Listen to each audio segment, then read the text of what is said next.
আসসালামু আলাইকুম sir.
Hello.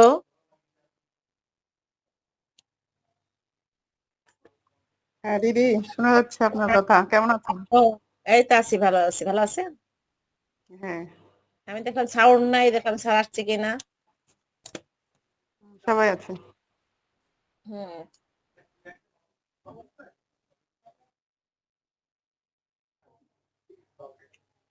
11:05 আসবে তো, তাই না? হ্যাঁ, রেহেনা আপা জয়েন হয়েছে? ওই রেহানা আপাকে তো পাই না। ওর সাথে যোগাযোগই নাই। হ্যাঁ, হ্যাঁ।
আসসালামু আলাইকুম। ওয়ালাইকুম আসসালাম।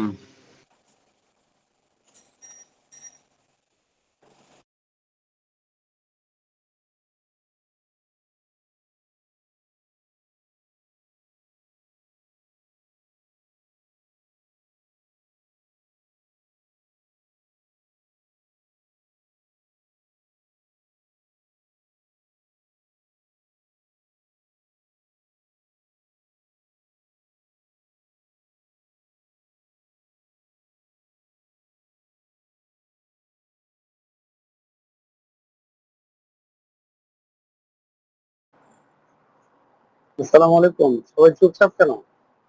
সবাই গ্রুপে আছে, কিছু বললো তো বোধহয় ওয়ালাইকুম সারা আসসালাম। সপ্তাহ আছে। স্যার আপনাকে তো পাচ্ছিলাম না স্যার।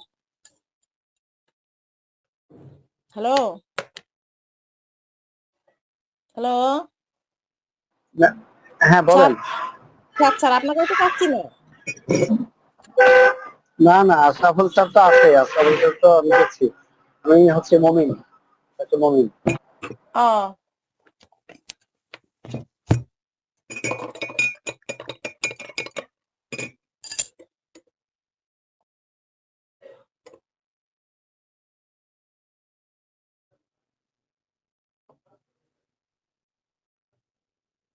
হ্যালো আসসালামু আলাইকুম রহমতুল্লাহি ওয়া বারাকাতুহু। নিশ্চয়ই সবাই ভালো আছেন। আছি স্যার, আপনি ভালো আছেন? আলহামদুলিল্লাহ। আলহামদুলিল্লাহ স্যার ভালো আছে। আপনার দোয়া করার ইচ্ছা আল্লাহ অনেক ভালো রেখেছে।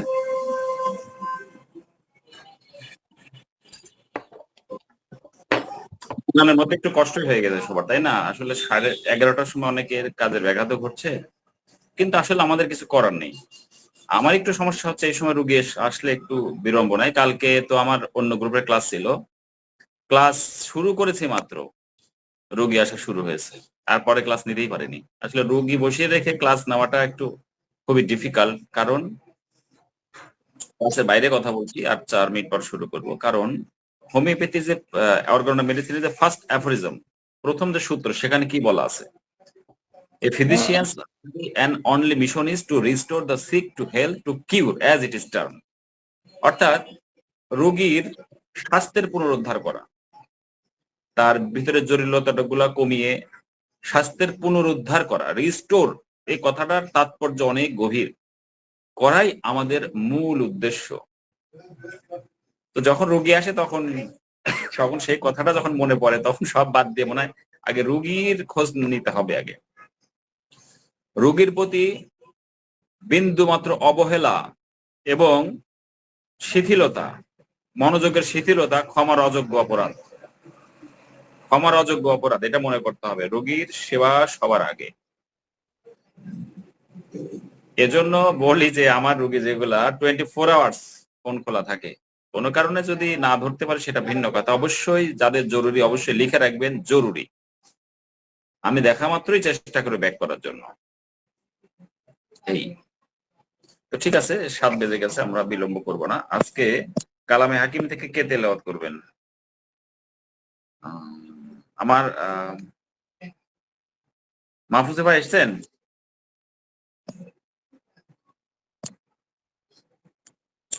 বুঝতে পারছি, আগে থেকে আমাকে সিলেক্ট করে রাখতে হবে।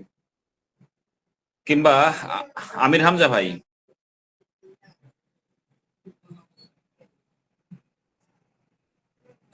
আচ্ছা, না থাকলে আমি নিজেই তেলাওয়াত করব।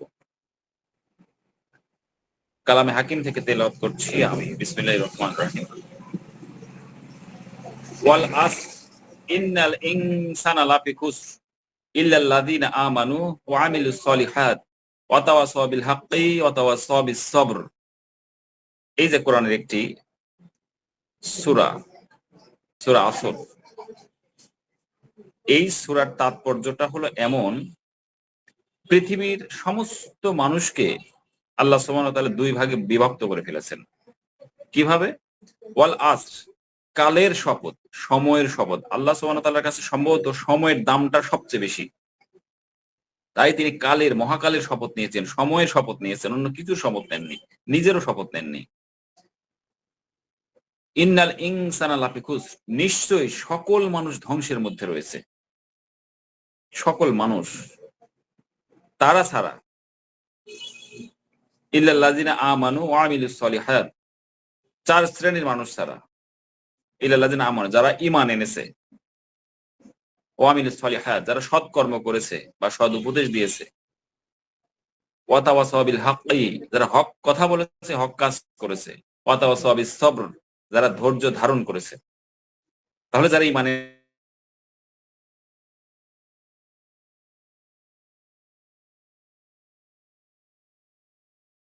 ধারণ করেছে, 4 শ্রেণীর মানুষ ছাড়া পৃথিবীর সকল মানুষ ধ্বংসের মধ্যে রয়েছে। এই কথার তাৎপর্য, অর্থগুলো এরকম, তাৎপর্য ব্যাখ্যা গেলে আরো অনেক দূর যাবে। তাহলে আমরা যারা ক্লাসিক হোমিওপ্যাথির সাথে এসেছি, আসার চেষ্টা করছি, এখানেই আমাদের ভিত্তিটাকে মজবুত করে সামনের দিকে এগিয়ে যাচ্ছি একটি লক্ষ্য উদ্দেশ্য হাতে নিয়ে, এন্ড দ্যাট ইজ যেন যেই কষ্টে জর্জরিত, নিপীড়িত রোগীগুলা আমাদের কাছে আসে অনেক বড় আশা নিয়ে, অনেক বড় প্রত্যাশা নিয়ে, এবং সৃষ্টিকর্তার পরে যিনি একমাত্র শেফাদানকারী আল্লাহ সুবহানাহু ওয়া তাআলার পরে একমাত্র ডক্টরের কাছে আসে, সমস্ত স্বাস্থ্যের ভার তুলে নিয়ে সমস্ত গোপন কথাগুলো তার কাছে বলে দেয়। বিনিময়ে কি? তার উদ্দেশ্য আপনার কাছ থেকে সঠিক একটি সেবা পাওয়া, চিকিৎসা সেবা পাওয়া। মনে রাখবেন, সঠিক একটি চিকিৎসা সেবা পাওয়া। তাহলে আমরা কি করছি, কি করতে পারি এর জন্য? আমরা করতে পারি একটি নির্দিষ্ট চিকিৎসার মধ্যে থেকে, যেটি আমাদের জ্ঞান প্রসূত শত শত চিকিৎসা ব্যবস্থা পৃথিবীতে থাকলে তার মধ্যে থেকে আমার জ্ঞান প্রসূত কোন চিকিৎসা পদ্ধতিটি আমার কাছে বেশি নিরপেক্ষ মনে হয়, বেশি ভালো মনে হয়, সঠিক মনে হয়। যারা এখানে এসেছে তাদের কাছে হোমিওপ্যাথি মনে হয়, তো সেই হোমিওপ্যাথি। কিন্তু হোমিওপ্যাথি চিকিৎসা আমি দিলাম, রোগী আসলো আমার কাছে, আর আমি এমনি ওষুধ দিয়ে দিলাম রোগের নামে। আপনি কি দিলেন? শরীরে একজিমা হয়েছে, এখন একজিমা থেকে যে রসগুলো বের হচ্ছে সেটা আঠা আঠা। খেয়াল করবেন খুব মনোযোগের সঙ্গে, আমি যদি রেকর্ড শুরু করিনি এখনো, এটা ক্লাসের বাইরে, আঠা আঠা। তো আপনি কি দিলেন? তাকে আপনি গ্রাফাইটিস দিয়ে দিলেন। হ্যাঁ, আঠা আঠা হয়, যে রোগীর শরীরে যে রসগুলা বের হবে, যে ডিসচার্জ গুলো হবে, পুজ হোক কিংবা কোন রস হোক, সেটা আঠা আঠা হবে। বাস, স্টিচিং দিয়ে দিলেন। আপনি কাজটা কতটুকু ঠিক করলেন? আপনি যে কাজটা ঠিক করেছেন না বেঠিক করেছেন, সেই জ্ঞানটুকু আমাদের আছে কি, কিংবা আপনার আছে কি? অথচ রোগী খুবই নোংরা। আপনার চেম্বারে যখন ঢোকে দেখবেন যে সে তার ইয়াং মানুষ, অথচ তার শরীর কোন শেভ করে নাই, উস্কো খুস্কো দাড়ি, চুলগুলো উস্কো খুস্কো, একটা শার্ট প্যান্ট পরে এসছে এটা ঠিক, কিন্তু আয়রন করা নাই। মানে কতদিন যে বাক্সর মধ্যে রেখে দিয়েছিল আলমিরার ভিতরে, ভাঁজ হয়ে গেছে। সবাই জুতা পরে খুলে আসছে বাইরে, আপনার সে জুতা খুলে চলে আসলো। চেয়ার ফাঁকা নেই, সব ভরে গেছে। সে দাঁড়িয়ে কিছুক্ষণ দাঁড়িয়ে থাকে, আর দাঁড়িয়ে থাকতে পারছে না। এগুলা তার ফিজিক্যাল মেকআপ, এবং এগুলা তার আপনার যে অর্গান আছে, চোখ, কান, এগুলা দিয়ে আপনি দেখলেন, চোখ দিয়ে দেখলেন এই রোগী। এবার আপনি কেস হিস্ট্রি যখন লিখতে শুরু করবেন, তখন দেখবেন সে প্রচন্ড মিষ্টি পছন্দ করে, দুধ সহ্য করতে পারে না, টক পছন্দ করে, সে প্রচন্ড গরম কাতর হওয়া সত্ত্বে গোসলে আকাঙ্ক্ষা নাই। ভণ্ড দার্শনিক, মানে বড় বড় কথা বলে, সেন্সুরিয়াস, অন্য দোষ ত্রুটি ধরে, একটু কুজো হয়ে হাঁটে। অনেকদিন তার এই চর্মগুলা বারবার সাপ্রেশন করার ইতিহাস আছে, দ্যাট ইজ মলম টলম দিয়ে চাপা দেওয়ার ইতিহাস আছে। সে ডাবল বালিশ তারা ঘুমাতে পারে না, উঁচু বালিশ লাগে সবসময় ঘুমানোর জন্য। তা আপনি তাকে গ্রাফাইটিস দিলেন। হ্যাঁ, কোনো কারণে এই যে আপনি পার্টিকুলার সিমটম ধরে ওষুধ প্রয়োগ করলেন, হয়তো হয়তো সেই আংশিক সম্ভাবনা নিয়ে তার চুলকানিটা কমে যেতে পারে, একজিমাটা কমে যেতে পারে, কিন্তু তার সিমিলিমাম মেডিসিন হয়নি। সেই রোগীটা তো আসলে কিসের, আপনারা বলেন তো কিসের রোগী হবে সেটা? Sulphur sir. Yes, fine. হ্যাঁ, আপনারা সকলেই কিন্তু বুঝে গেছেন সালফারের রোগী এটা। আপনি গ্রাফাইটিস দিতে পারবেন না। Symptom totality is the final destination to select a single remedy. Always we have to remember it. লক্ষণ সমষ্টি বড় কথা। এখন সেই লক্ষণ সমষ্টি বলতে এত এত লক্ষণ হওয়া লাগবে তার মানে নাই। একটা লক্ষণ একটি লক্ষণ সমষ্টি হতে পারে। আমরা ইংরেজিতে পড়েছি, তাই না? ইংরেজি পড়েছে কি যে শব্দ কাকে বলে, ওয়ার্ড কাকে বলে? এক বা একাধিক লেটার পাশাপাশি বসে কোনো মনের ভাব প্রকাশ করলে ওয়ার্ড বলে। কেন? একটা তাহলে একাধিক ওয়ার্ড, তাই না? একাধিক লেটার বা অক্ষর মিলে। কেন? একটা লেটার মিলে একটা শব্দ হয় না? অবশ্যই হয়। কি হয়? এ মানে একটি, দিস ইজ এ পেন, এই হয় একটি কলম, এ একটি ওয়ার্ড। আবার একাধিক শব্দ মিলে একটি বাক্য হয়। কেন? একটা শব্দতে একটি বাক্য হয় না? স্টপ, একটা বাক্য হয়ে গেল। গো, একটা বাক্য হয়ে গেল। এই ব্যাপারগুলাই আমাদের মাথায় ঢোকাতে হবে যে symptom totality. What is symptom totality? মেলা মেলা সব বা লক্ষণ হলেই সিমটম টোটালিটি হবে না। তাহলে আমরা এই যে আজকের যে সূরাটি আমি তেলাওয়াত করলাম, অর্থ সহ ঈমান এনেছে, সৎ কর্ম করেছে। সৎ কর্মটা কি? What is the good work, good job? ভালো কাজটা কি? রোগী যে উদ্দেশ্য নিয়ে আমার কাছে আসলো, সেই 1 নম্বর অ্যাফোরিজমের সঙ্গে আমি তার সিমিলিমাম একটি মেডিসিন, আমার জ্ঞান প্রসূত আমি যতটুকু শিখেছি সর্বোচ্চ চেষ্টা দিয়ে আমার মন অনেস্টলি আমি তার জন্য সালফার ওষুধটি সিলেক্ট করলাম। তাহলে এই সূরার যে চার শ্রেণীর মানুষ ধ্বংসের মধ্যে রয়েছে, 4 শ্রেণীর মানুষ, 4 শ্রেণীর মানুষ ছাড়া সকলেই। তাহলে আমি কি এর মধ্যে পড়লাম কিনা সেটা আমাদের একটু, এখানে অধিকাংশই মুসলিম রয়েছেন, এছাড়া অন্যান্য ধর্মাবলম্বী রয়েছেন, তবে সকল ধর্মেরই সৎ কর্ম করার কথা রয়েছে। অতএব এখান থেকে আমাদের বিন্দুমাত্র ছাড় পাওয়ার কোনো সুযোগ নাই। প্রিয় উপস্থিতি, অনেকে উপস্থিত হয়ে গেছেন। আমি এখন মূল আলোচনায় ফিরে যাব। আজকের আলোচনা আর্সেনিক অ্যালবামের 2য় পর্ব। আপনারা গত দিনের প্রথম পর্বের আলোচনাটা সবাই শুনেছেন তো? কে পড়েননি একটু আমাকে কাইন্ডলি জানান তো, যে আমি এই কারণে আমি পড়তে পারিনি। ভিডিওটাও শোনা হয়নি আর অডিওটাও শোনা হয়নি, আমি নোটগুলাও পড়তে পারিনি। একজন একটু কাইন্ডলি সাহস করে হাতটা উঠান তো, একটু দেখবো আমি, প্লিজ উঠান। তার মানে সবাই পড়েছেন। রমজান মাস থেকে কিন্তু মিথ্যা বলবেন না, বুঝতে পারছেন? না পড়তে পারেন অনেক ব্যস্ততার কারণে, তবে আমি আগামী দিনে এই কথাটা বলবো, আপনাদের রিকোয়েস্ট করবো অবশ্যই যে নোটগুলা দিই মনোযোগ সহকারে। আপনার মুখস্থ করার কোনো দরকার নাই।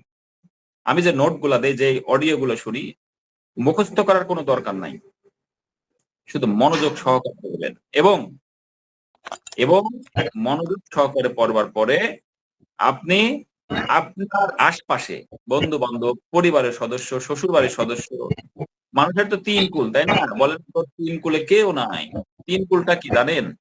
পিতৃকুল, মাতৃকুল এবং শ্বশুরকুল, 3 কুল। এই 3 কুলে উমা ম্যাম প্লিজ একটু মিউট করেন। হ্যাঁ, একটু আনমিউট হয়ে গেছে। হ্যাঁ, থ্যাংক ইউ। একটু খেয়াল রাখবেন, না হলে কথার বিঘ্ন ঘটে, আপনারাই শুনতে পাবেন না। তো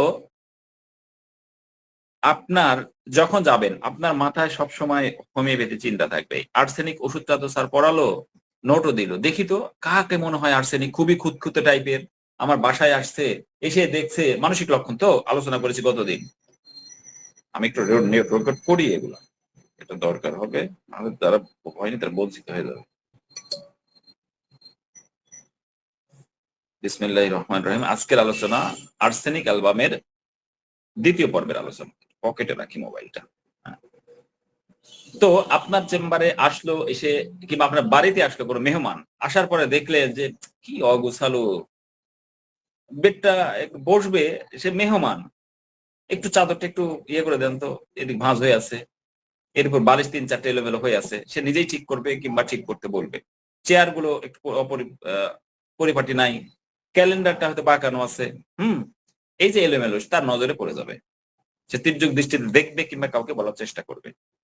তাহলে আপনার যে এই যে ক্লাসটা করলেন প্রথম দিন এবং আজকে সম্পূর্ণ আলোচনাটি হবে ইনশাল্লাহ, তাহলে এবার মিলাই দেখলেন আপনি যে আসলেও এ তো মনে আর্সেনিকের।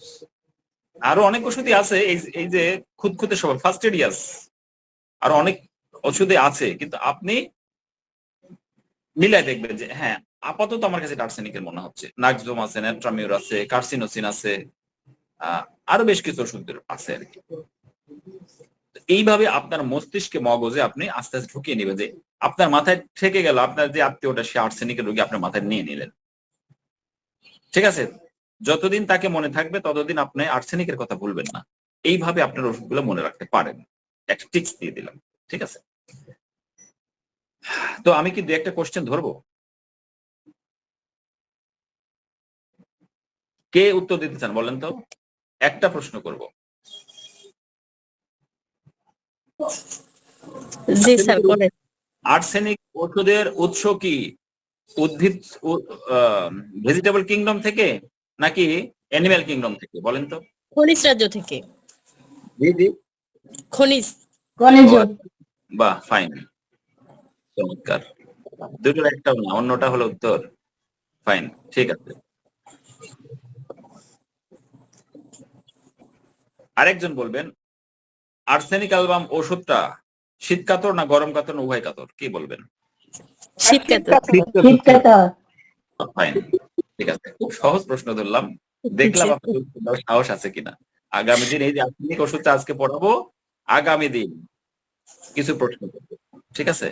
ভালো করে পড়বেন। ভালো হয় স্যার। হ্যাঁ, প্রশ্ন করলে তো ভালো হবে, কিন্তু 5 মিনিটের মতো একটু আগে যারা ইন্টারেস্টেড তারা আগামী দিন থেকে ইনশাআল্লাহ, প্রথম তো কয়েকটা দিন করা হয়নি, এখন আগামী দিন থেকে প্রথম অন্তত আপনারা আসবেন, আমি আরেকটু আগে দরকার হলে ওপেন করে দেব। জি স্যার। ঠিক 10 মিনিট কোশ্চেনগুলো করে নিন। 15 মিনিট আগে আমি ওপেন করে দেব, 15 মিনিট আগে আমি ওপেন করে দেব। 10:45 মিনিটে আপনারা আসবেন, জি স্যার। এখানে প্রশ্ন করা হবে, উত্তর দিবেন। কারণ আমি চাই না আমার মূল আলোচনাটার মাঝে অন্য কিছু ঢুকে যাক, এটা আপনাদের জন্য কিন্তু বোনাস, ঠিক আছে? আপনারা এটা নেবেন ইনশাআল্লাহ। আজকে আমার নতুন আলোচনায় চলে যাচ্ছি, শেয়ার করছি, স্ক্রিন শেয়ার করছি আপনাদের সুবিধার জন্য।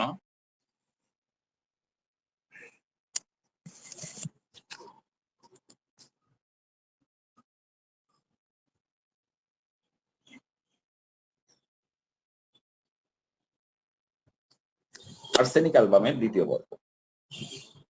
আচ্ছা, কেউ প্রশ্ন করেছিলেন যে আমার এই যে অডিওটা শুনি সেটা করতে পারেন না, অর্থাৎ কি টানতে পারেন না আপনারা। এটা আমার গ্রুপ থেকে নিয়ে আপনারা ইয়েতে যাবেন, মেসেঞ্জারে যাবেন। আমি মেসেঞ্জারে একজনকে পাঠিয়ে দেখেছি, ওটা আপনি ইচ্ছা মতো টানাটানি করতে পারবেন। এটা খুবই একটা ভালো খবর। আমি যদি এই ব্যাপারে এক্সপার্ট না, একজনকে পাঠাতে গিয়ে আমি ওটা দেখেছি। আপনারা এটা মেসেঞ্জারে নিয়ে যাবেন, তাহলে আপনার মেসেঞ্জারে ওখানে থেকে যাবে অনেকদিন, ঠিক আছে?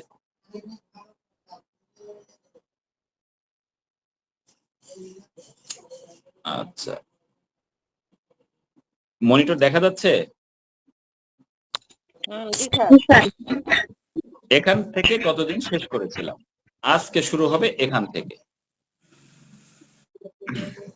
অনুগ্রহ করে সকলে অডিও এবং ভিডিও দুটোই বন্ধ রাখবেন। কারো কোনো প্রশ্ন থাকলে পরবর্তীতে প্রশ্ন করে অন করে প্রশ্ন করে আবার সাথে সাথে বন্ধ করবেন আমার অ্যান্সার শোনার জন্য, কারণ বন্ধ না করলে আমার অ্যান্সারটা ভালো শুনতে পাবেন না।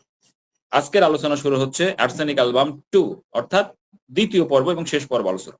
গতদিন মানসিক লক্ষণ, উৎস সহ অন্যান্য বিষয় আলোচনা করা হয়েছে, আজকে সার্বদৈহিক লক্ষণ সমূহ আলোচনা করা হবে।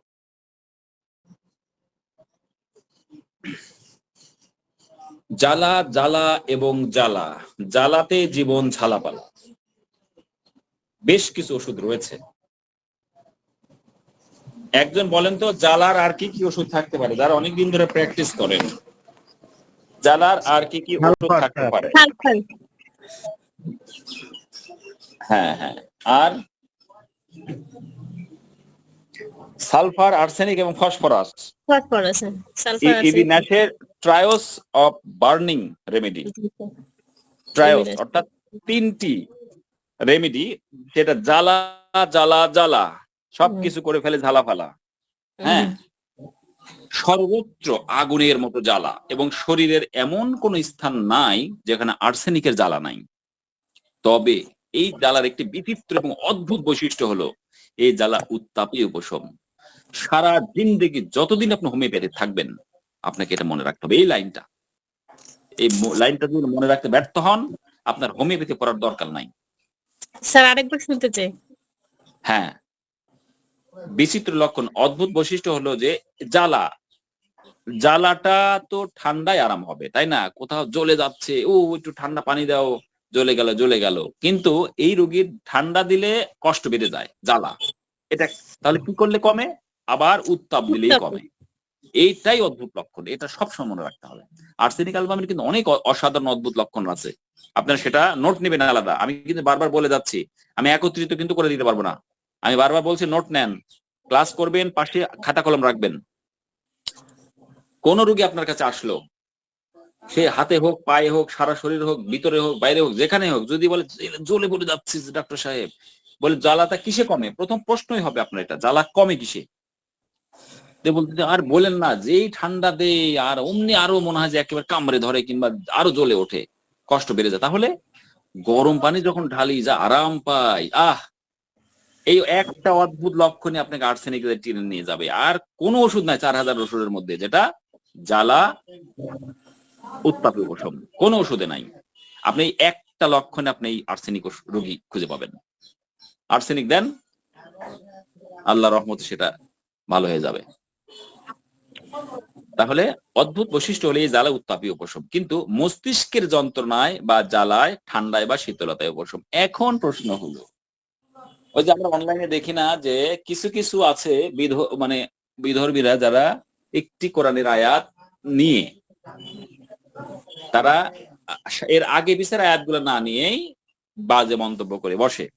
তেমনি এই যে এই কথাটি বলাতেই আপনি মাথায় ভিতরে জ্বালা, আপনি উত্তাপ দিলেন, আরো বেড়ে গেল।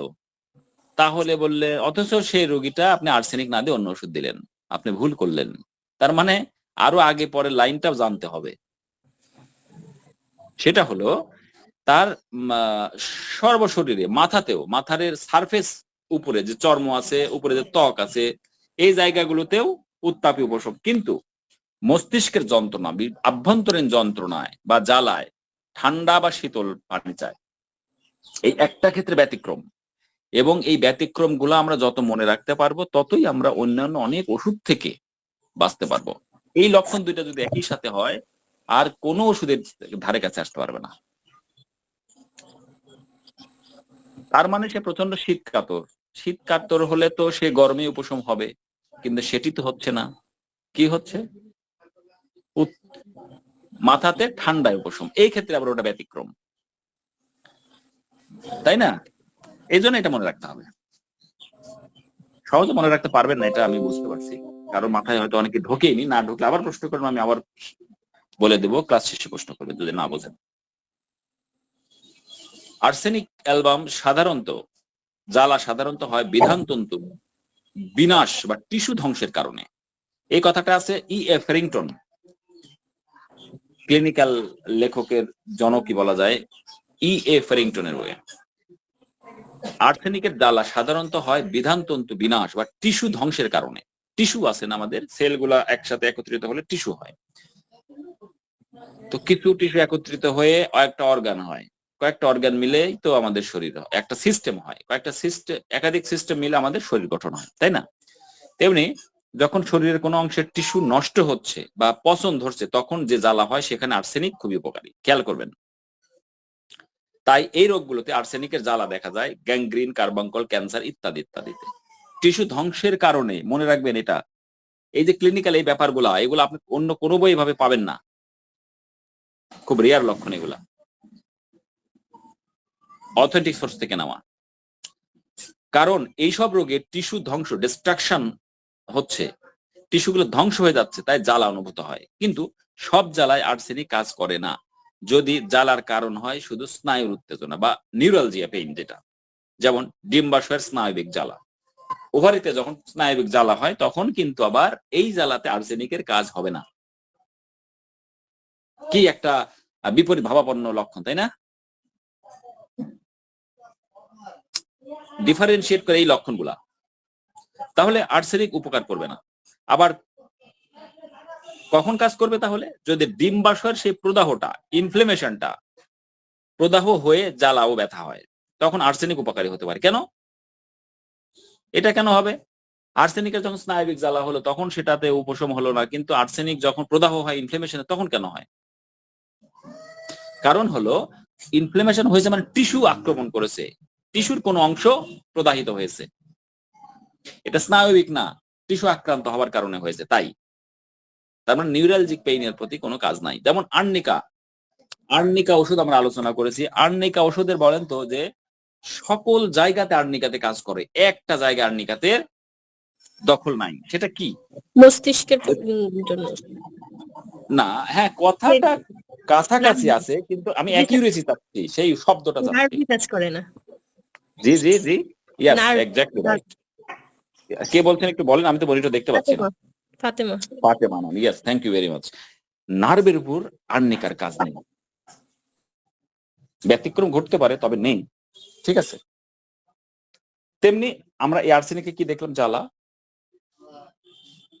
নিউরালজিক যেটা বার্নিং সেন্সেশন সেটার ক্ষেত্রে নেই, কিন্তু ওই অঙ্গের, ওভারির ওই অঙ্গেরই যদি হয়, তাহলে যদি ইনফ্লেমেশন মানে টিস্যু ইনফ্লেমেশন হয়, ওভারিতে ইনফ্লেমেশন হয়, তাহলে সেটার আবার জ্বালা উত্তাপ উপশম হবে।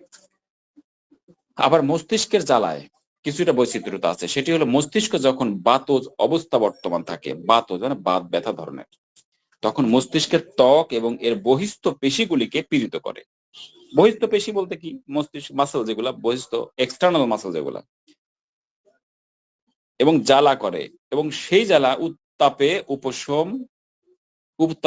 কিন্তু যখন শিরোপীড়াটি রক্ত সঞ্চয় প্রকৃতির হয় এবং জ্বালা মাথার অভ্যন্তর অনুভূত হয়, তখন মনে হয় যেন মাথাটা ফেটে যাবে।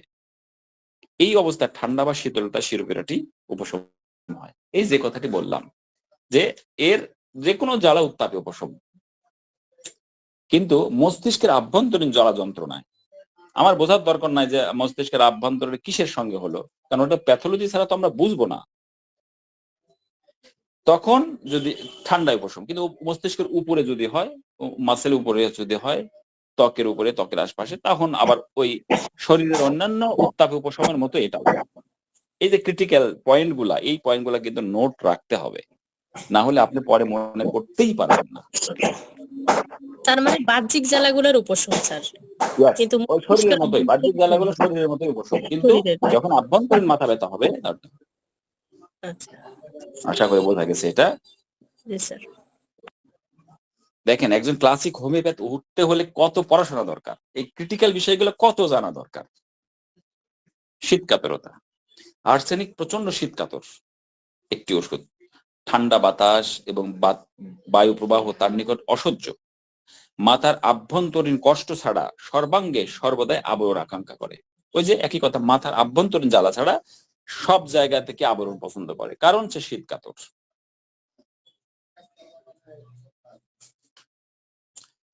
দুর্বলতা, আর্সেনিকের দুর্বলতা এত বেশি যে তার চোখে মুখেও সেটা ফুট প্রকাশ পায়, এত দুর্বলতা। দুর্বল ওষুধগুলোর মধ্যে আর্সেনিক অন্যতম প্রধান কাতারে থাকে। এর রোগী অনেক সময় বুঝতেই পারে না যে সে কত দুর্বল হয়ে পড়েছে, কিন্তু নড়াচড়া করতে গেলেই অবাক হয় যে সে কেমন করে এত দুর্বল হলো, অথচ এত দুর্বলতা সত্ত্বেও সে অস্থির থাকেন, এবং দুর্বলতা যত বেশি, অস্থিরতা তত বেশি। এটা একটা অদ্ভুত লক্ষণ। আমরা আর্নিকাতে কি পেয়েছি বলেন তো? এগুলো নোট নেন, খাতা বের করেন, খাতা, পরে কিন্তু দ্বিতীয়বার এটা বলার সুযোগ থাকবে না। এটা ঠিক যে রেকর্ড আছে জন্য আপনি হয়তো সেটা পাবেন, কিন্তু রেকর্ড সবসময় ওইরকম এনার্জি থাকবে না। কোথায় আছে রেকর্ডের? নোট নেন যে আর্নিকে কি দেখেছি একটা অদ্ভুত লক্ষণ, যত অস্থিরতা তত স্পর্শকাতরতা, কিংবা যত স্পর্শকাতরতা তত অস্থিরতা। এখানে কি দেখলাম? যত দুর্বলতা তত অস্থিরতা। এটা কি হওয়ার কথা? না, হওয়ার কথা না। কারণ দুর্বল হলে অস্থির হবে না তো, সে চুপচাপ ঘাপটি মেনে শুয়ে থাকবে। যেমন বেলেডোনা থাকে, সরি, যেমন বেলেডোনা কিছুটা থাকে, ব্রায়োরিয়া থাকে, জেলসিমিয়াম থাকে, তাই না? আর ওপিয়ামের আবার অদ্ভুত কি, যত তার জ্বর তত সে ঘুমে নাক ডেকে ঘুমাচ্ছে, অর্থাৎ অথবা যত নাক ডেকে ঘুমাচ্ছে তত তার জ্বর, তাপমাত্রা বাড়ছে, যত কষ্ট হচ্ছে। এই অদ্ভুত লক্ষণগুলো প্রত্যেকটা ওষুধ থেকে আপনাকে মাথার মধ্যে একদম নাট বল্ট টাইপ করে রেখে দিতে হবে, ছুটে যেন পালিয়ে না যায়। এটা ঠিক মস্তিষ্কে আমরা একবার ঢুকলে সেটা কখনো বের হয় না, কোথাও না কোথাও থাকে।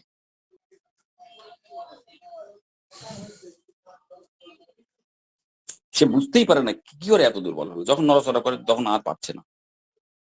এটা একটা অদ্ভুত লক্ষণ।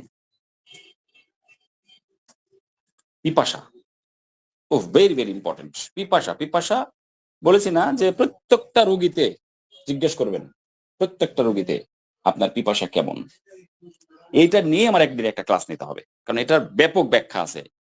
কেননা প্রত্যেকটা রোগীর ক্ষেত্রে যে লক্ষণটা আমাদের জানতেই হচ্ছে সূক্ষ্মাতি সূক্ষ্ম ভাবে, সেইটা তো আলাদা করেই আমার ক্লাস নেওয়া দরকার। আর্সেনিক খুবই জ্বালাকর পিপাসা থাকে, জ্বালাকর পিপাসা। আমরা অ্যাকোনাইটেও দেখেছি এটা। মুখবিবর শুকনো থাকে, তবে ক্ষণে ক্ষণে অল্প অল্প ঠান্ডা পানি পান করে। Frequent thirst but small quantity, very small quantity. কেবল ঠোঁট আর মুখের ভেতরটা ভেজানোই যেন তার উদ্দেশ্য, কিন্তু এই পানি পাকস্থলীতে পৌঁছা মাত্র সঙ্গে সঙ্গে বমি হয়ে উঠে যায়। দেখেন, মানে অদ্ভুত অসাধারণ লক্ষণে ছড়াছড়ি এই ওষুধে, এই আলোচনাগুলোতে।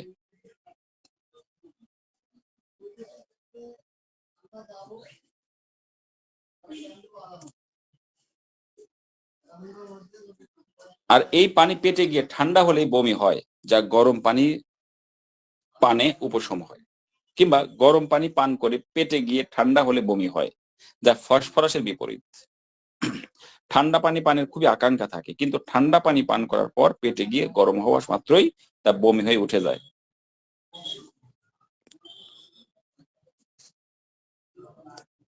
তাহলে পানি পানের বিষয়টা আমি একটু ব্যাখ্যা করা দরকার। আবার অনেকখানি করে জল পান বা পানি পান করাও আর্সেনিকে আছে, এমনকি পুরাতন পীড়ায় তৃষ্ণাহীনতাও আর্সেনিকে দেখতে পাই।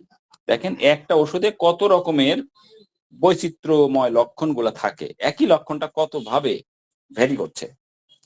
অর্থাৎ আমি একটু ব্যাখ্যা করি, এই রোগীরা পানি পিপাসা, প্রচন্ড পানি পিপাসা থাকে, বিশেষ করে একদম অ্যাকিউট কেসেই বেশি থাকে। এটা অ্যাকিউট কেসে কি হয়, শুয়ে আছে, আশপাশে মানুষ সবাইকে ডেকে বসাইছে, তার শেষ সময় চলছে, হয়তো সে মনে করছে আমি মারা যাব, আমাকে পিপাসা লাগছে, আমার মুখ টুক শুকিয়ে যাচ্ছে, আমাকে পানি দাও, আমাকে অনেক পানি দাও, এক জগ পানি দাও।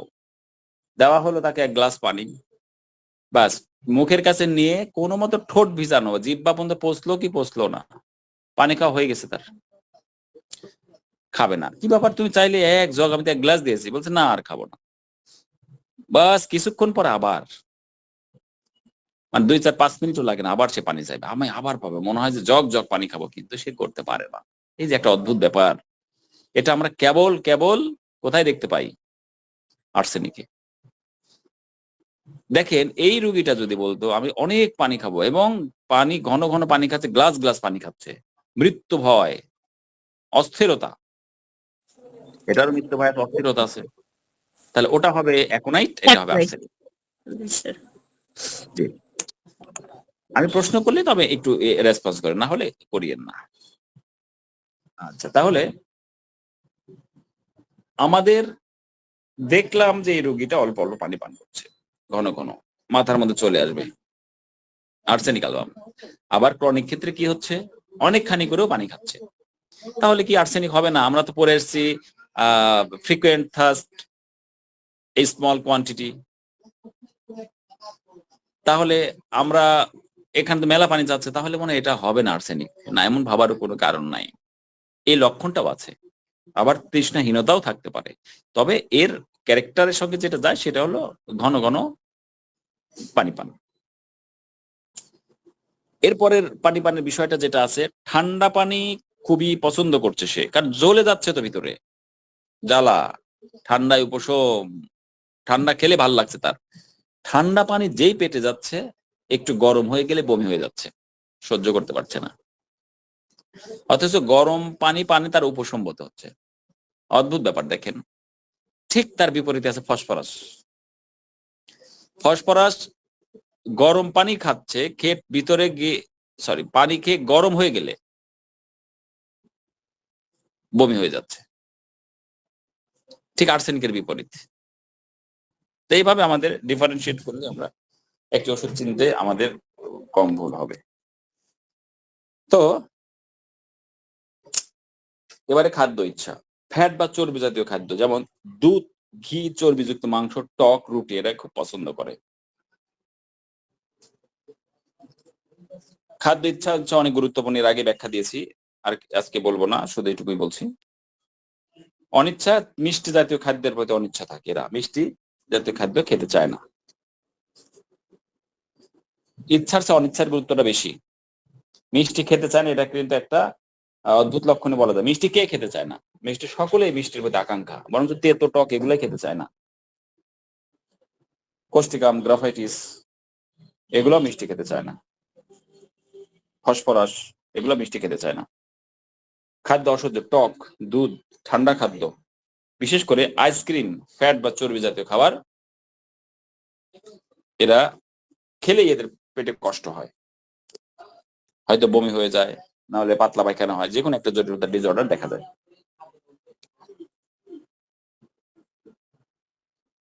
খাদ্য উপশম, দুধ। আর্সেনিক রোগী খাদ্যদ্রব্যের গন্ধ সহ্য করতে পারে না এবং খাদ্যে খাওয়া বা কিছু পান করা মাত্রই বমি করে ফেলে। কিন্তু খাদ্য উপশম হয় দুধে। ওই একটি শব্দ দিয়েই একটি লাইন শেষ। রোগের পর্যায়শীলতা,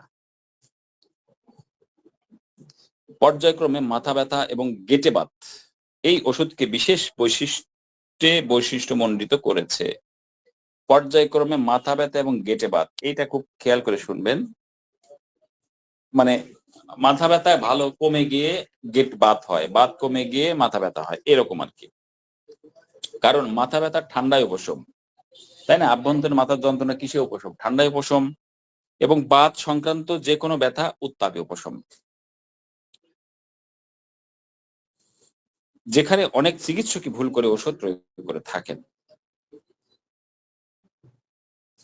অর্থাৎ আপনার মাথার আভ্যন্তরীণ ব্যথায় তো ঠান্ডা দিয়ে উপশম, তখন সে মনে করে না এটা তো আর্সেনিকের রোগী হতেই পারে না, কারণ আর্সেনিক এমনিতে শীতকাতর, আর্সেনিক সবকিছু তো উত্তাপে উপশম।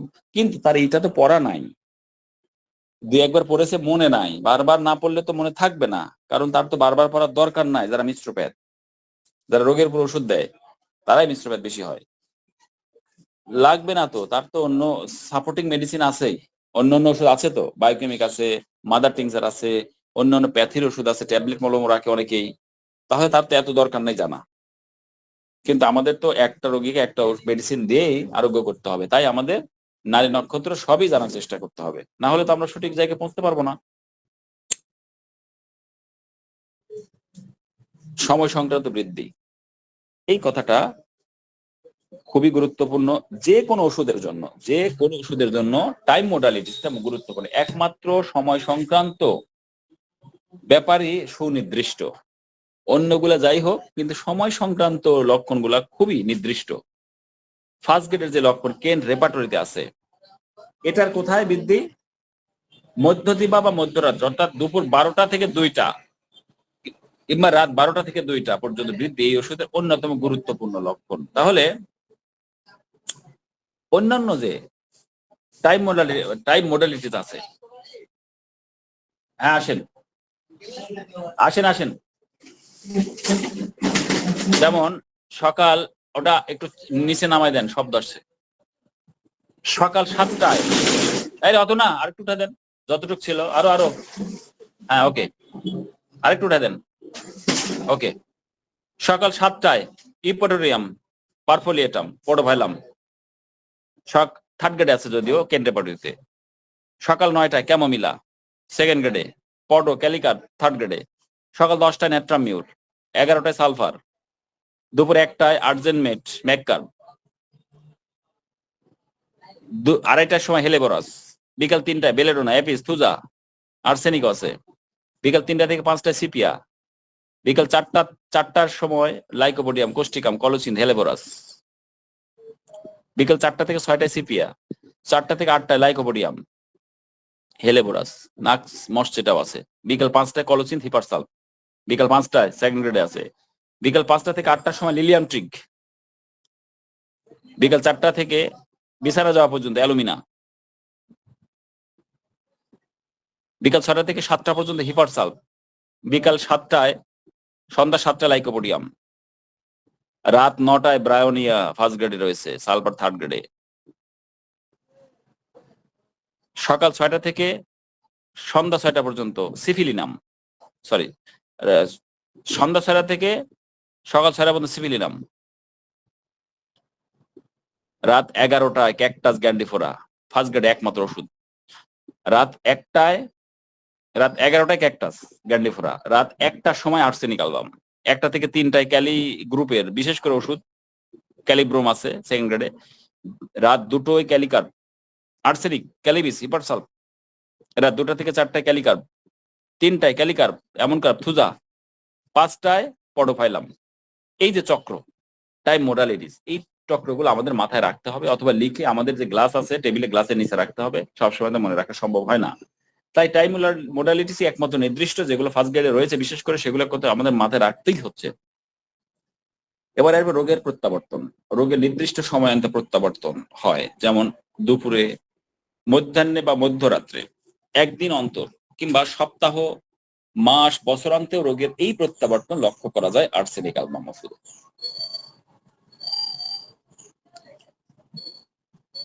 দুর্গন্ধ। দুর্গন্ধ শব্দটা যদি বাদ দেই তাহলে আর্সেনিকের মনে হয় পরিচয় থাকে না। ভীষণ দুর্গন্ধ, পচা মাংসের মতো দুর্গন্ধ। মল, মূত্র, শ্বাস প্রশ্বাস সবই দুর্গন্ধ, অর্থাৎ সকল প্রকার স্রাবই দুর্গন্ধযুক্ত। সাথে জ্বালাও থাকে, জ্বালা এবং দুর্গন্ধ দুটোই থাকে। তাহলে দুর্গন্ধের অনেক ওষুধ আছে কিন্তু, baptisia, psorinum, sulphur, merc sol, nitric acid, আর অনেক ওষুধে দুর্গন্ধের ইতিহাস আমরা পাই। কিন্তু স্রাবগুলো পরিমাণে অল্প, ঝাঁঝালো এবং জ্বালাকর। বিভিন্ন অঙ্গ হতে রক্তস্রাবের লক্ষণ আর্সেনিকে দেখা যায়। এই যে গন্ধ, সেটা সালফার পচা ডিমের মতো দুর্গন্ধ দেখা যায়, হিপারসালফ পচা মাখনের মতো দুর্গন্ধ, ফসফরাসে সালফারের মতো দুর্গন্ধ দেখা যায় ফসফরাসে। আর্সেনিকের দেহ স্পর্শ শীতল কিন্তু ভেতরে প্রচন্ড জ্বালা, এজন্য সে আবরণ আকাঙ্ক্ষা করে, কারণ জ্বালা উপশমে উত্তাপই আকাঙ্ক্ষা করা চাই তার। এটা একটা অদ্ভুত লক্ষণ। ভেতরে জ্বলে পুড়ে যাচ্ছে, বাইরে ঠান্ডা, তাই এবং সেই জ্বালাটা উত্তাপে উপশম করে বিধায় তার শরীরে আবরণ চায়, লেপ কাঁথা চায়, কারণ এটি একটা অদ্ভুত লক্ষণ। শ্বাসকষ্টের দরুন মধ্যরাত্রে রোগী শোয়া থেকে উঠে পড়ে, উপুর হয়ে বসে, কেননা শুইলে দম বন্ধ হয়ে যায়, এবং বসে বসে সারা শরীর আবৃত রাখে, কিন্তু মাথাটা জানালার ধারে খোলা রেখে ঠান্ডা হওয়ার জন্য। এখানে একটু গুরুত্বপূর্ণ ব্যাপার রয়েছে। যারা শ্বাসকষ্টে থাকে, শ্বাসকষ্টের একটি কমন লক্ষণ হলো শ্বাসকষ্ট শুরু হলে শুয়ে থাকতে পারে না, উঠে বসতে হবে তাকে, কোনোটা সামনের দিকে মাথা হেলিয়ে, কোনোটা পেছনের দিকে মাথা হেলিয়ে। কিন্তু আপনারা বলেন যে একটা ওষুধ রয়েছে যেটার অদ্ভুত লক্ষণ বলা যায়, কারণ শ্বাসকষ্টে যদি চিত হয়ে শুয়ে থাকে হাত পা ছেড়ে দিয়ে, তাহলে তার শ্বাসকষ্টের উপশম হয়। এটা তো অদ্ভুত লক্ষণ, কারণ সকল জায়গাতে কি দেখছি আমরা, এরেলেরিসিমোসা, ড্রসেরা বলেন, তারপরে আর্সেনিক বলেন, হিপারসালফ বলেন, সব কয়েকটা ওষুধেই শ্বাসকষ্টে উপরে উঠে বসতে হবে, তাহলে শ্বাসকষ্ট উপশম কিছুটা হবে। কিন্তু কোন ওষুধে রয়েছে যেটা শ্বাসকষ্ট চিত হয়ে শুলেই উপশম বোধ করে? কে বলতে পারবেন বলেন তো দেখি? এই অদ্ভুত লক্ষণ, শ্বাসকষ্টে চিত হয়ে শুলে হাত পা একটু ছেড়ে দিয়ে খোলামেলা ভাবে শুলেই তার শ্বাসকষ্ট উপশম হয়, কোন ওষুধ? পড়ায়নি যদিও, সবাই তো বলতে পারবেন না। Psorinum. Yes, thank you, psorinum, Parvin আপা বলেছেন।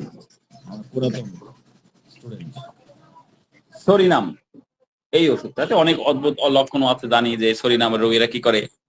সরিনামের রোগীরা শীতকালেও গরমকালেও তার গায়ে কিছু একটা আবরণ থাকতে হবে, সোয়েটারও গায়ে দেয়, চাদরও গায়ে দেয় অনেকে, খুবই অদ্ভুত লক্ষণ, তাই না? সরিনামের রোগীরা যখন অসুস্থ হয় তার আগের দিন খুব কমফোর্ট ফিল করে, শরীরে খুবই কমফোর্ট ফিল করে। এর প্রচন্ড দুর্গন্ধ, সবকিছুতে দুর্গন্ধ থাকে। শীত কাতর হলেও সে গোসল করতে না চাইলে গোসল করলে ভালো বোধ করে। যাই হোক, তো তাহলে আমরা শ্বাসকষ্টের ক্ষেত্রে আর্সেনিকের পেলাম, উপরে উঠে সামনের দিকে মাথা হেলিয়ে জানালার দিকে মুখ করে বসতে হয়। কেন?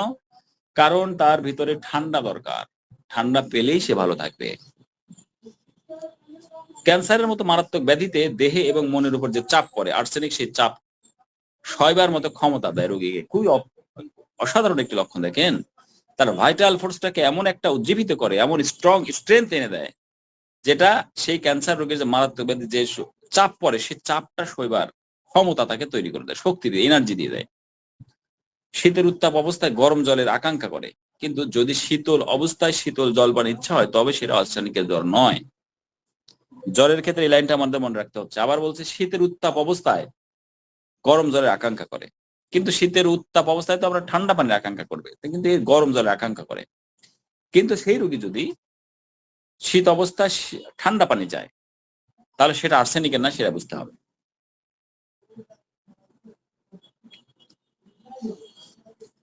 ঠান্ডা বরফ, ফলমূল প্রভৃতি খেয়ে পেটের গোলমাল, আর্সেনিক অনবদ্য।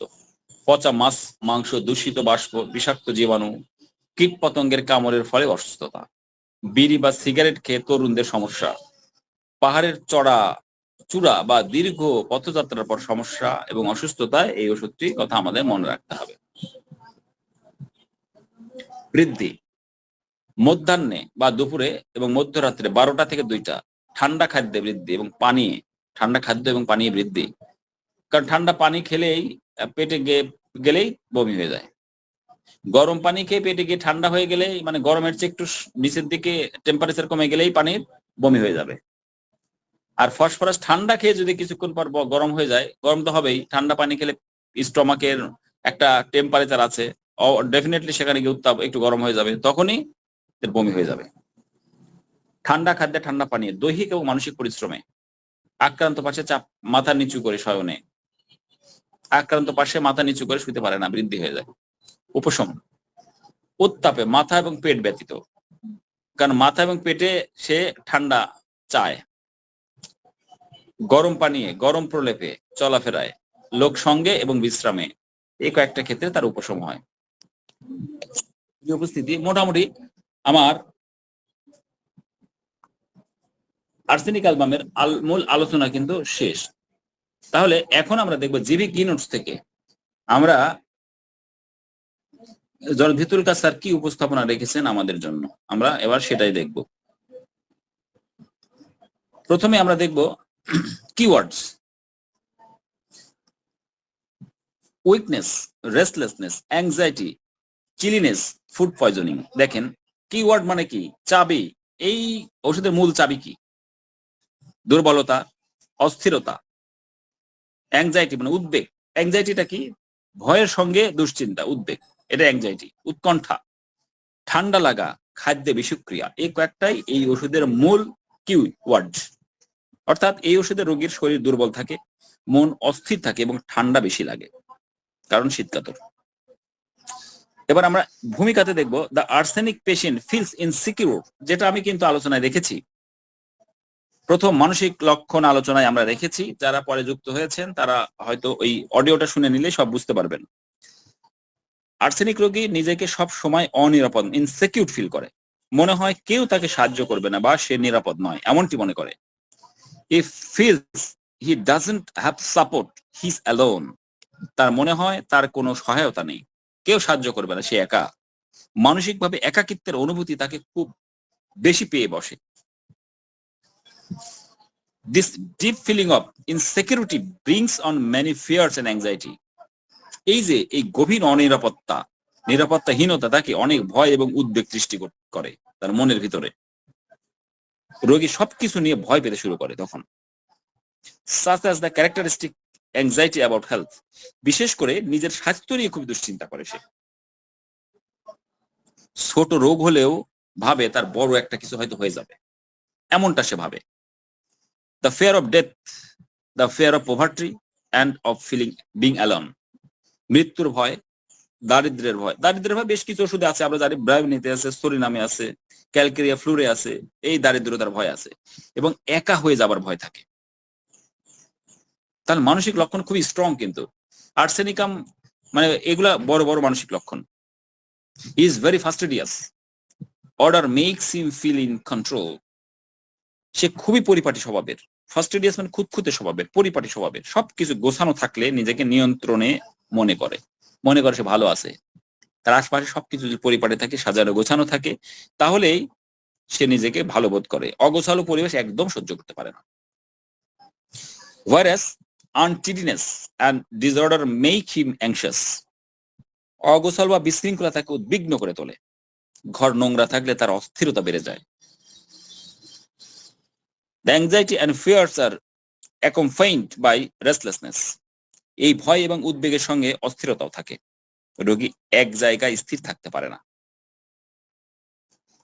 and are aggravated at night। এবং এই যে কষ্টগুলা বিশেষ করে শারীরিক এবং সার্বদৈহিক যে লক্ষণগুলো আছে, বিশেষ করে রাতের দিকে বাড়ে।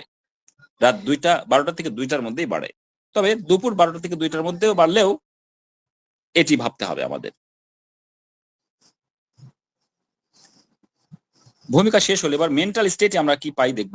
Anxiety about health with fear of death, aggravation after midnight, being alone.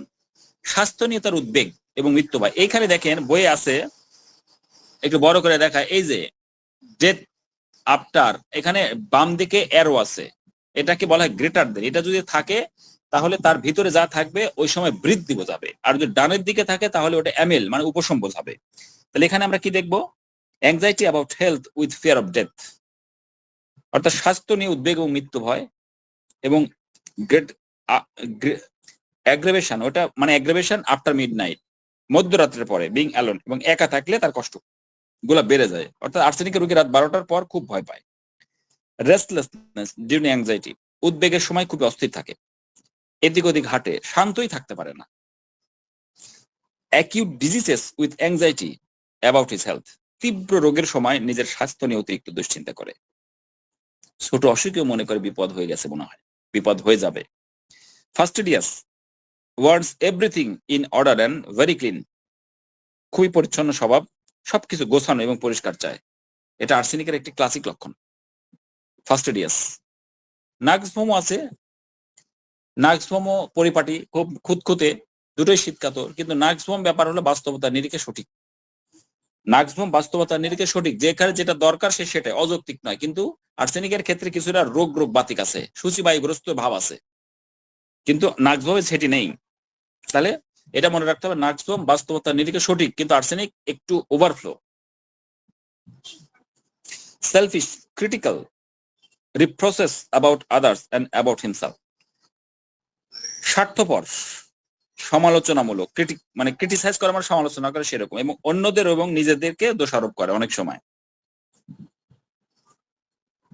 সবকিছুর মধ্যে খুঁত ধরার প্রবণতা, মানে সেন্সরিয়াস টাইপের, সেটা অনেক ওষুধে আছে, লাইসিনে আছে, সালফারে আছে, এটাতে আছে, অনেক জায়গাতে খুঁত ধরার একটা স্বভাব তার আছে।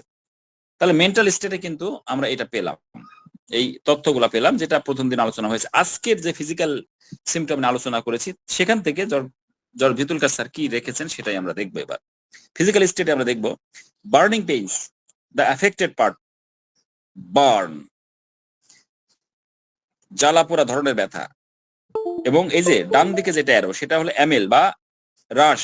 এমএল কোথায়? ওয়ার্ম ড্রিঙ্ক, ওয়ার্ম অ্যাপ্লিকেশন, মানে উষ্ণ পানীয় বা উষ্ণ প্রয়োগে, ঠান্ডা প্রয়োগে তার উপসম্বোধ করে।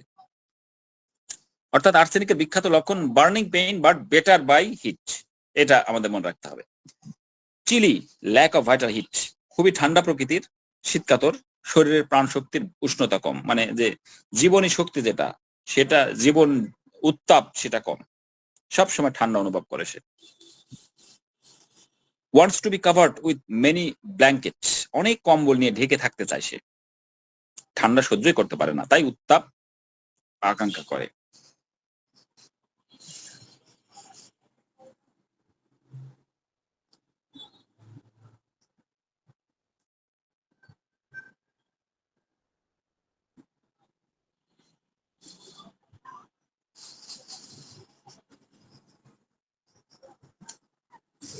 তাহলে জর্জ ভিতুলকার স্যারের বিষয় থেকে আমরা যেটা বুঝলাম, anxiety, restlessness, fear of death, midnight, fastidious, burning pain and heat ML, very chilly, এই কথাগুলো আমাদের মনে রাখতেই হচ্ছে।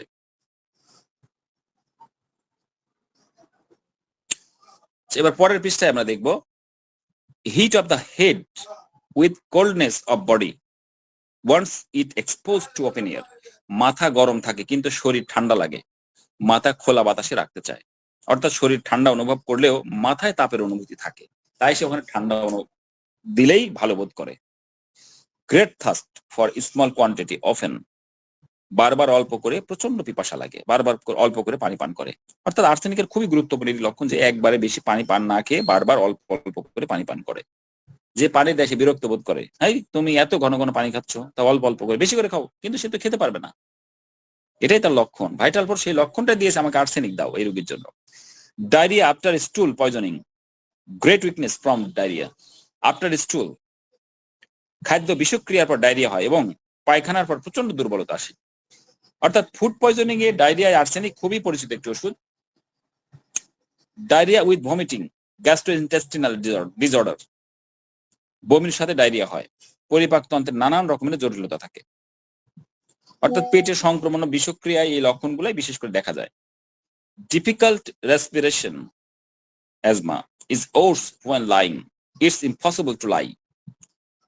অর্থাৎ শ্বাসকষ্ট বা অ্যাজমা শুয়ে থাকলে কষ্টগুলো বেড়ে যায়, শুয়ে থাকা কঠিন হয়ে পড়ে।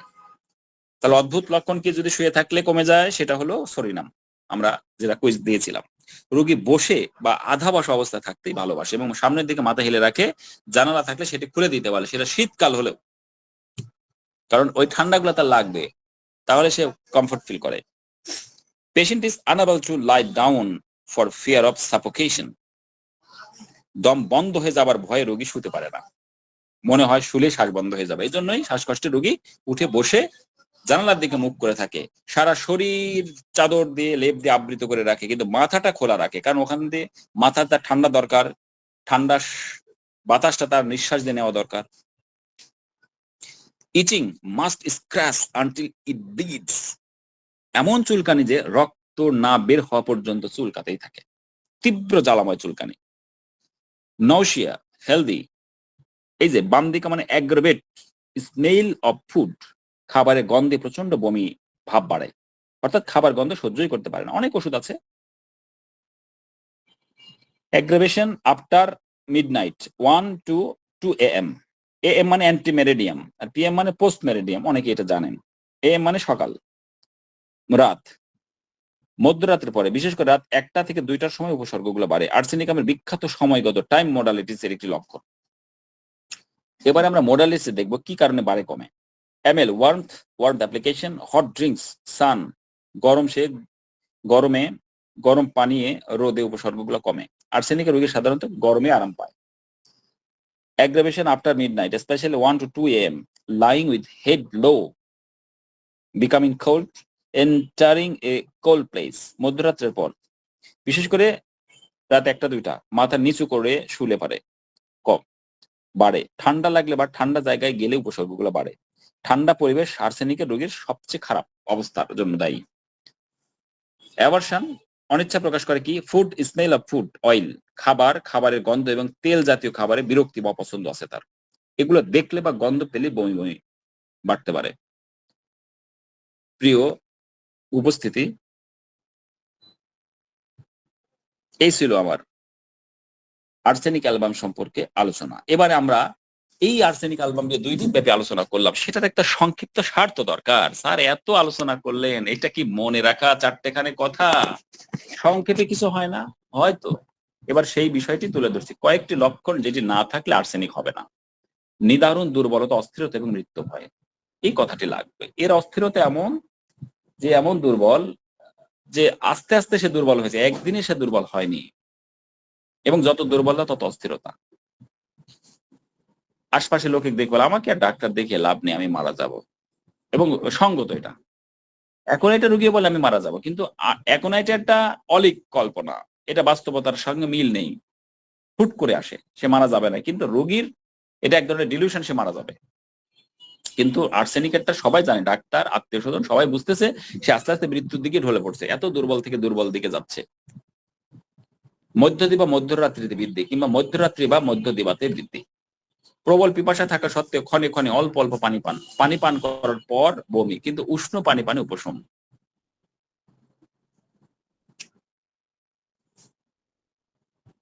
জ্বালা ও দুর্গন্ধ, যে কোনো স্রাবে দুর্গন্ধ, স্রাবের পরিমাণ কম, জ্বালা, ব্যথা, গরমে উপশম, খুঁতখুঁতে স্বভাব, রুচি বাগিস, সাজানো গোছানো স্বভাব এবং পরিবেশ পছন্দ করে, মানে রুচি বাগিস যেগুলা রুচিশীল সেটা পছন্দ করে, খুব গোছালো, কৃপণ, স্বার্থপর এবং লোভী, ভীতু, নিরাপত্তাহীনতায় ভোগে, তাই সঙ্গী চায়, পাকস্থলীর ব্যথা, মিষ্টি, দুধ পানি উপশম, খুব অদ্ভুত লক্ষণ, অসাধারণ লক্ষণ, অদ্ভুত না। পাকস্থলীর ব্যথা, মিষ্টি এবং দুধ পানে উপশম বোধ করে।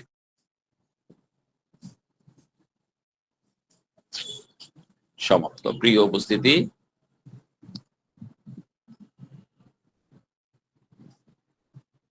আর্সেনিক অ্যালবাম সম্পর্কে আমাদের আলোচনা 2টি ক্লাসে সম্পন্ন হলো। আশা করি আর্সেনিক সম্পর্কে আপনাদের